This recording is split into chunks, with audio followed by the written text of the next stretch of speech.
Hello and welcome to So What You're Saying Is. I'm Peter Whittle. Now, I'm delighted that this week my guest is somebody who has been called Britain's greatest living classical composer. Sir James McMillan, in an extraordinary career, has produced symphonies, choral work, opera, concerto.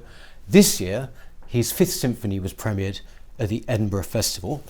He's also well known to the readers of such publications as Standpoint and Spectator, where he's written very eloquently about art and politics.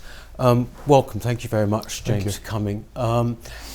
It's a special year this year, isn't it? It's your 60th.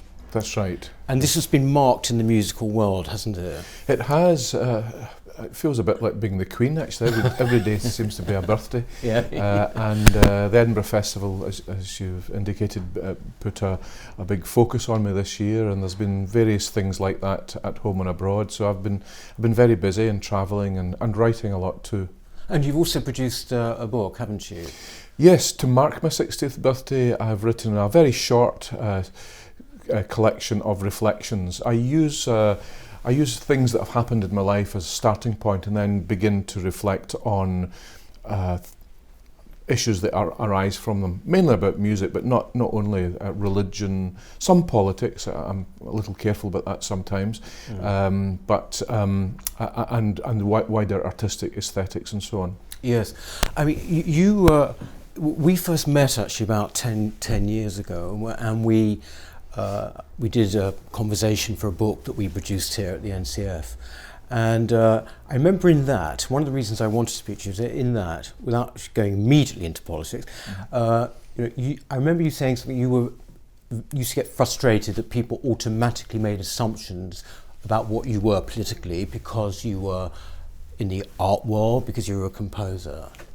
Yes, I think that's true, and I can understand why those assumptions were made and continue to be made, not just about me, but about many people in the arts. But the issue is that gradually throughout my life, and I began as a kind of precocious teenager interested in politics, and it was very left-wing politics. It was the Young Communist League. Yes, I joined the Young Communist League when I was about 14, and basically since then, very, very slowly and incrementally, I've been losing all my youthful certainties. Right. And I try to make an account for that in some of the things that I say and write about. But I, as a Catholic, I also feel a great deal of sympathy with agnostics, because I now know what being an agnostic feels like. Except the religion I have lost is the anti-religious religion of Marxism. That's been an interesting journey, and I remember crucial moments where I began to have severe doubts, and it doesn't mean I've become the opposite of whatever that it was, but I enjoy being that kind of free-floating figure now, engaging in conversations and thought and reading, and indeed friendships with people I would never have had anything to do with 30 odd years ago. I mean, obviously, you therefore politics to be that involved at 14. This was something that you were quite passionate about. Was it a political family? Yes and no. My uncle Brian was a Labour councillor, and those kind of communities are steeped in Labour tradition in working class areas like Ayrshire, where I grew up. But that was a moderate, socially conservative Labourism. Yes. My grandfather, who was a coal miner, was committed to the Labour Party, but he was very, very wary of Marxists in the National Union of Mine Workers, and he fought against them, not physically but politically throughout his life. And that strain of Labourism is something that I've always had a great admiration for. He was very disappointed in me when I became a communist, because it was like joining the enemy. And I still have huge regrets about that. I did hurt my grandfather by doing that, and I was stubborn, I was silly, but he was right. It was probably the worst thing I've ever done. Yes, really.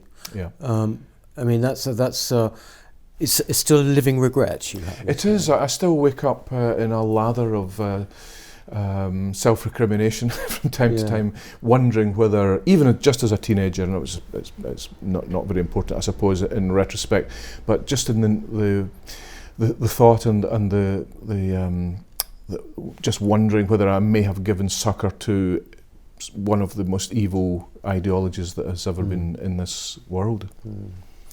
Before this, though, and in some ways, far more importantly, you were already composing, weren't you? Exactly. I read, is this right, at 10 years old you were composing? Yes, I was given a little recorder, a plastic recorder. Like we all were at school? Absolutely. It's not the seismic experience for most British school children that it was for me, but certainly it felt like a light going on, and I knew immediately that I wanted to play other instruments, but also, more crucially, I felt the desire to make my own music right from the beginning. Even before I knew what the notation was, I was scribbling down note names and making shapes and so on. So that instinct was ignited on the first day. Really? How does that come to you?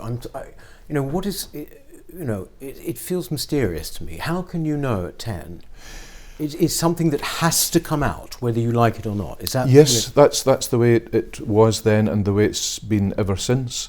I don't know how it happens. It's just one of these mysterious things. But it's when one's own character comes into alignment with a skill that is absolutely drawing something from you, a necessity to respond to that. And it's there in all the arts, and I'm sure in many other things.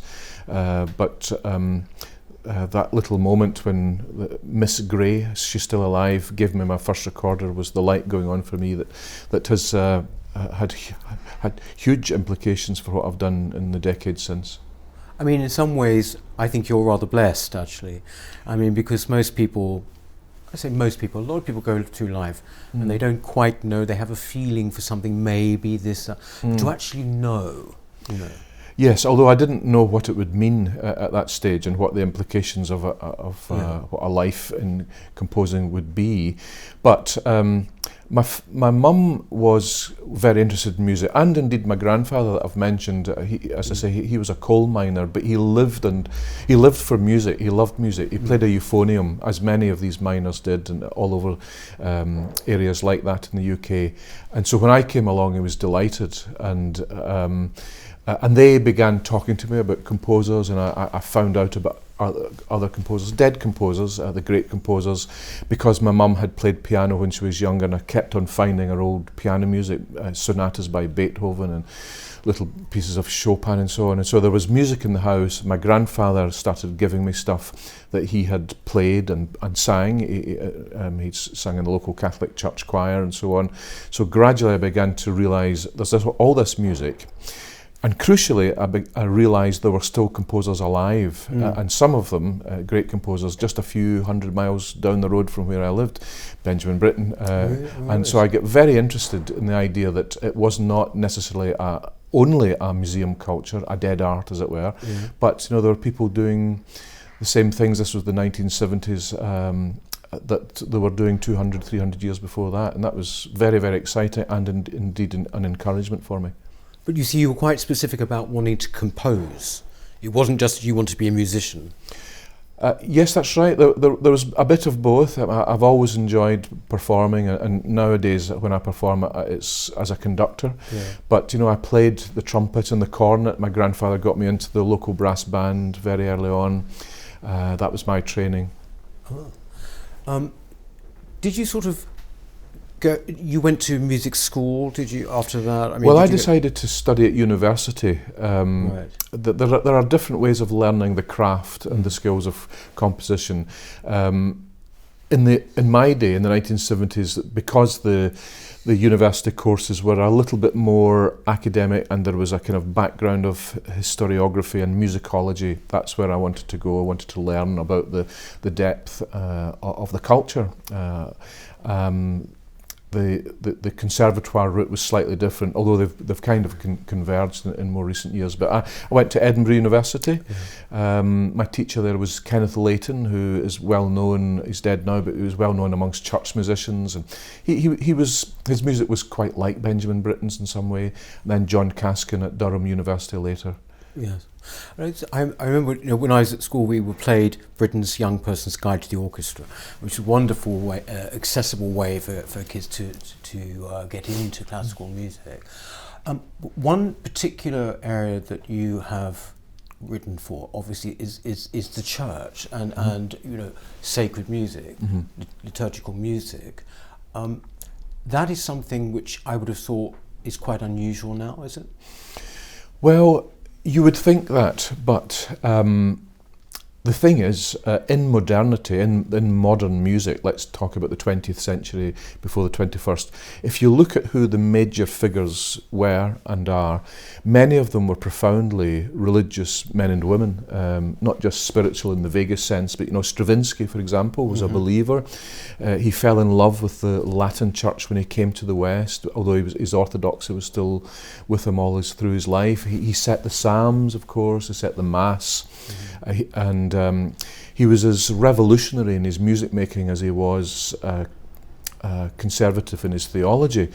And that's the interesting thing, because we imagine modernity in the arts as being part of the retreat from religion, and you can point to some of the other arts perhaps and say that is right, but in music it's more difficult to say that. And it's because I think there's something innate in the nature of music that is profoundly spiritual, and many different composers know that. They might not go the orthodox or the expected religious route like Stravinsky. Others explored the ideas and indeed the religions of the Far East. John Cage comes to mind, but John Cage had studied with Schoenberg, and Schoenberg is another case in point, a composer who reconverted to a practicing Judaism after he left Germany in the 1930s, and his music's imbued with that Jewish spirit and culture and heritage, but he was a mystic. He was fascinated by silence and silence's umbilical relationship with music, and how the music begins in the silence of our own souls, the silence of our own minds. That's what drew John Cage, and of course it has impacted in so much of the modernist search for the sacred. You could even say that the search for the sacred, right from Wagner right through to today, John Tavener and Arvo Pärt, whose company I was in very recently, that search for the sacred is a given, and it's been part of the mainstream of modern music, modern classical music, and that does not surprise me, and it doesn't therefore feel that what I'm doing is very odd or out in a limb. But this is unique for music, would you say? Well, it's very hard to detect it in other arts. Except I've had some very interesting discussions with poets, for example, who can trace the same lineage and search in modern poetry through many great poets of our time.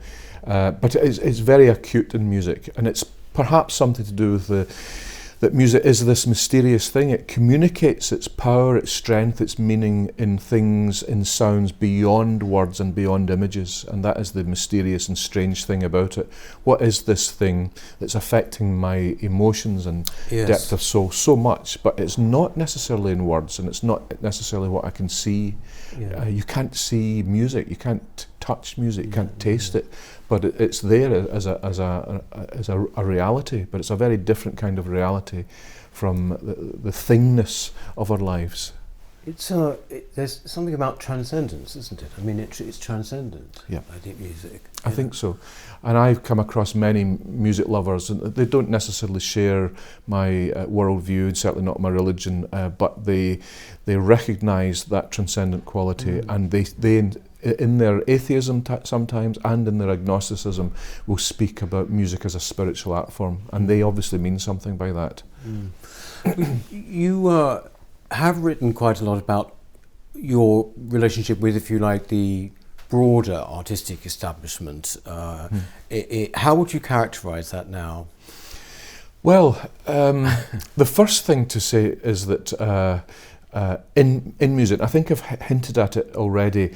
There is a profound understanding and knowledge of where music has come from. There's an acknowledgement of the Judeo-Christian roots of that heritage and so on, and that many of the great composers from the past right up to now wrote music for the church, were employed by the church. So in music there is a great open-heartedness, open-mindedness about the spiritual nature of music, of the art form. And outside of that, it can sometimes be different, and I think this bewilderment that there's people still writing masses and stabat maters in the 21st century is out there. Mercifully, I don't come across it very often, but sometimes I do, and it's usually in an article in the Guardian or something. Sorry to single them out, but you know what I mean. Yes. But there is a kind of left-wing secular groupthink about the arts in general that might have made it more difficult for me if music hadn't been so powerfully spiritual anyway. But also, at least those assumptions that we started off with, doesn't it? The assumption that somehow you're going to be broadly left politically and all this. Did that sort of, how did that play when it came to things such as the Scottish vote, for example? I mean, you actually were quite clear there, weren't you? You were on the no side. That's right. I decided. I mean, this on one level, it's not, that was not, or wasn't originally a left-right thing. Although perhaps it has developed that way because the nationalist movement in Scotland has become very left-wing, and that was one of my worries about the nationalist movement generally. It was becoming a broadly socialistic experiment, and but fueled by a profound Anglophobia and that was real inwardness. Then, was it, that Anglophobia? Oh that yes, was real. very much so. And they'll argue that it wasn't, but it was, and there was a narrowing down of options, and a nastiness emerged through it. In retrospect, I wonder whether it was a good thing to come out and say what I thought, but I did. I wrote about it. I said that for various reasons, not just cultural reasons, but for economic reasons as well, and political reasons, social reasons, Scotland cutting itself off from the bigger Anglophone world would have been a disaster. And I wrote that, and immediately attracted opprobrium, especially from the arts. There's this weird organisation called Artists for an Independent Scotland, and you were expected to sign up for that. And they were all very shouty and young, a lot of them, and I think they put a lot of people off independence actually because of their quasi-hooliganism in the way that they responded in debate. And you see that emerging in so many other debates today. So when I saw this other referendum coming down the tracks a few years later, I decided I'm not going to be doing that again. I've decided to stay out of that because, as we have seen, it's become very, very toxic. It's dividing families. It's ending friendships, just as the Scottish independence thing did. And that's a great shame, and it's made me reflect a lot on what an artist can do in the world of politics. And I see a lot of my colleagues entering into various debates but causing division in so doing, and I'm not going to do that anymore. There's something about the healing power of music that can make us come together, and I will always remember that, hopefully in the years to come when we put these divisions and toxicities behind us. On that point, it struck me, for example, this year at the proms, the last night of the proms, suddenly this thing that had been, quite a fun thing had seemed to have become a forum. I don't know what. Did you see it? Did you? I didn't this year, but I've seen it coming over the last few years. Yes. Yes, it's sort of like it was a mixture, an awful lot of EU flags. And it was something which was, for many people a bit jokey, for many people quite sincere. but it's become this kind of, this sort of battleground in an odd way. Yeah, it's a great shame because I used to hate The Last Night of the Proms for left-wing reasons. Right. Then I came to love it because it was a bit of a laugh. It was like letting our hair down and having a laugh at ourselves, and nothing was very serious and everything was ironic, and the waving of flags and the singing of these wonderfully comic and silly songs. But I would hate to see that disappear and it become, as you say, a battleground, another forum for the divisions in our society. You said that you have become less certain as you've got older. Obviously, you're talking about politics, but generally, I mean, do you feel? Does that make you feel, as it were, better? I mean, do you feel more open? That's really what I'm asking. In some senses, I do feel more relaxed. More relaxed. Because I feel that I'm happy in the company of many different kinds of people. Yeah. I've formed friendships with people who I would not have encountered many years ago, from the likes of Roger Scruton, for example, who's I admire greatly, and I cite his writings on Wagner and aesthetics and beauty a lot. I've got a story about that citation that I'll come back to in a minute. And then the likes of George Weigel, who was John Paul II's biographer, and very much on the sort of Republican side in American politics until recently, perhaps. And to engage in friendly conversation with him has been a real learning process for me. I found out a lot about American politics.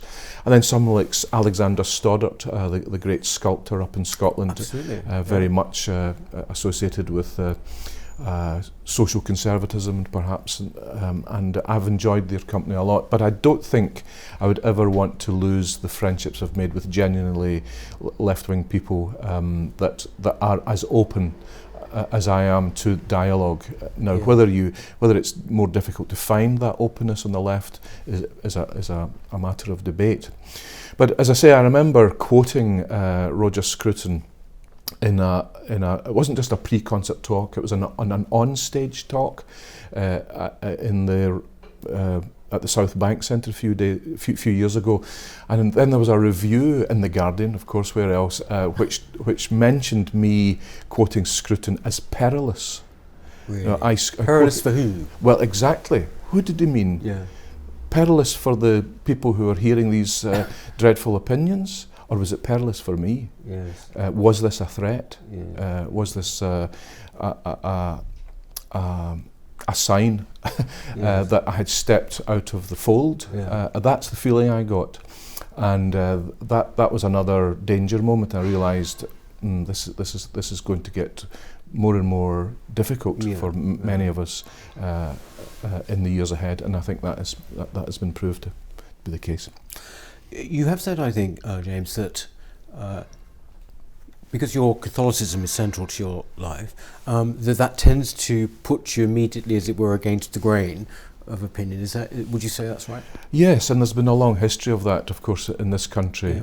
To be Catholic was to be against the grain. To be Catholic, it was to be treacherous in our deep history, and perhaps there's a little bit of that today. I still get a lot of reaction from the left, again, it has to be said, which automatically sees all Catholics as conservative, socially conservative on a whole range of things, and they assume a whole range of phobias that you suffer from and attack you for it without a word being spoken. And I think it is my Catholicism that puts me in that kind of firing range.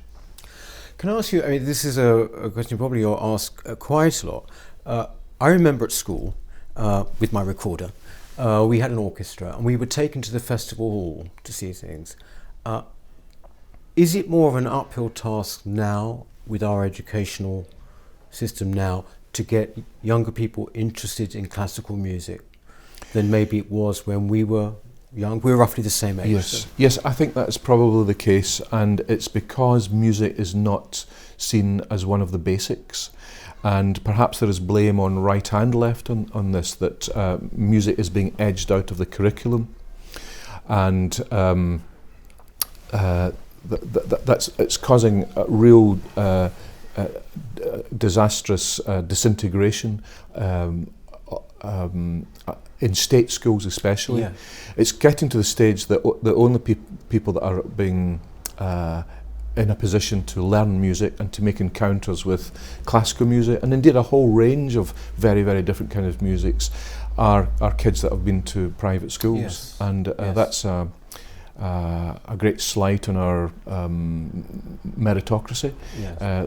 if that continues. And so yes, there are danger signs. The numbers that are wanting to take music at school at A-level standard and so on are dropping precipitously in Scotland as well as in England, and I think a degree of some kind of musical or cultural activism is required from us that are involved in that. And I know that the likes of Simon Rattle and many others have given voice to these anxieties. You see, I remember, again, growing up, there would be programs on, we had 3 channels or whatever. There would be programs about music or for young people. This is what's sort of gone from our culture in some ways now, hasn't it? Right. This kind of what you might call is a casual coverage of these things. You're not going to just sort of like happen upon them so easily, are you? No, decisions have been made that the high arts, the classical arts, are not to be on the main channels anymore. So they're hived off into little ghettos, yes. Where you can go if you want. But you're right, those chance encounters. A child turning on the television and seeing Verdi's Macbeth, which happened to me when I was, by that stage I was very involved in music, but I'd never come across a Verdi opera. Yeah. I just happened to see it on the television one day, yes, exactly. and I was just blown away by it. And there may have been others, maybe not many like that, but it did happen, and it can still happen. I mean, even the proms are beginning to disappear from BBC One. When my Confession of Isabel Gowdy was shown on the television 30 years ago, of course it was broadcast on Radio 3, BBC Radio 3, but it was on prime time or late evening BBC One Scotland or something, and so lots of people could come across it by accident. And in fact, the next day after it was shown on the television, I went to a Celtic Aberdeen game at Parkhead, and at half time I was tapped on the shoulder by another fan who asked, was that your premiere that was on the television last night? Yeah. And at that point I realised, yes, something has changed for me if that's happening when I go to the football. But here are fellow working class men mainly who are watching the proms last night and hearing a brand new piece of classical music. It's a pity that this is happening, because it seems to me that British classical music is actually pretty healthy at the moment in terms of people such as yourself, composers. Would you say that's right? I certainly feel that. We're in an odd position here in the UK in that we've not gone down the top-down cultural route that the Germans and the French do. They impose high culture and modernist culture from the top, but we haven't gone the populist route that happens in America. We're in a strange position, probably mid-Atlantic, looking both ways. But it does mean that there's the approach to modern music in this country is less doctrinaire than it is in Germany and France, and different in its own ways from what happens in America. But it's a good place to be, because there's no school of British music has emerged. There are very different kinds of British composers. Yes. I love them all. I conduct the music of Thomas Addis or Mark Anthony Turnage, George Benjamin, and they're very, very different composers from me. But I've always had a non-doctrinaire attitude to the various stylistic shifts and changes in modern music, and that's a very British thing, just to be celebrated. You were, I think, quite clear, weren't you, about wanting to compose for the concert hall? Isn't that right? You didn't go down the other routes, or maybe film or anything like this? No, that moment has gone for me. I think you need a particular kind of mindset, and you need to be young to go into film. A lot of my colleagues did it, and they're doing very well. A lot of them make a lot of money out of it. Good on them. But I don't think I've got the mindset for it. No. Mainly because you've got to give over control to someone else. Yes, exactly. And I haven't really been in that position. I wouldn't want to be in that position. I want authority over what I do. Oh, quite. James, it's right that your premiere of the Fifth Symphony I mentioned, that's going to be, you're going to be conducting it yourself in London, are you? Or it's not me that's conducting. I wrote this piece, the Fifth Symphony, for the 16, yes, which is conducted by Harry Christophers, one of the best choirs in the world. It's actually for two choirs. It's for his 16, which is a chamber choir, and then Genesis 16, which is the larger chorus that has come out of his training academy for the 16. So Harry Christophers will conduct it with those two choirs and the Britain Sinfonia at the Barbican on the evening. Yeah, on the evening of the 14th of October. Right. It's got a subtitle. It's called Le Grand Inconnu, the Great Unknown. That means something quite different, I think, in Britain. But it's something that points to and is inspired by and reflects on the mystery of the Holy Spirit, the Great Unknown, Le Grand Inconnu, and it allows me to really experiment with sounds and ideas and words and phrases from Hebrew and Greek and Latin. I even have the choir breathing in and out at the beginning, because the word ruach is associated with the Holy Spirit, and it's about the breath. And there are some wonderful musical images associated with the physical attributes of the Holy Spirit. There is breath and wind, spiritus. There is water, of course, living water, mayim chayim in Hebrew, and there is fire, of the fire of Pentecost, inye, velinye. You've actually talked in the past about the importance of silence, I think, and this, I think you called it an assault on the interior life, actually, by noise. By noise, absolutely, and we musicians participate in that, collude with it sometimes too, I'm afraid. But it's a place I go to, and I know that many composers go. It's the breeding ground of music. I think no matter whether you're in the countryside where I am now, or in a big noisy city like this, composers have to carve out that space where they can go and be silent and engage with the silence of their thoughts, because it's in that silence that the music begins. There's an umbilical link between silence and music that all composers know and recognise. It's something we need to make the music, to make the noise that we do. Well, look, thank you very, very much, James, for speaking to me today. You're very welcome. I would say, actually, one of the great things about YouTube and the YouTube world of YouTube is that an awful lot of your music is actually on it, performances of it, and really, people want, if they don't already know your music and they want to, they should actually look that up. It's quite sublime. Thank you very, very much indeed, James. Yes, do look up on YouTube some of the performances of Sir James McMillan's music. We'll look forward to seeing you next time. Thank you very much indeed. Thank you.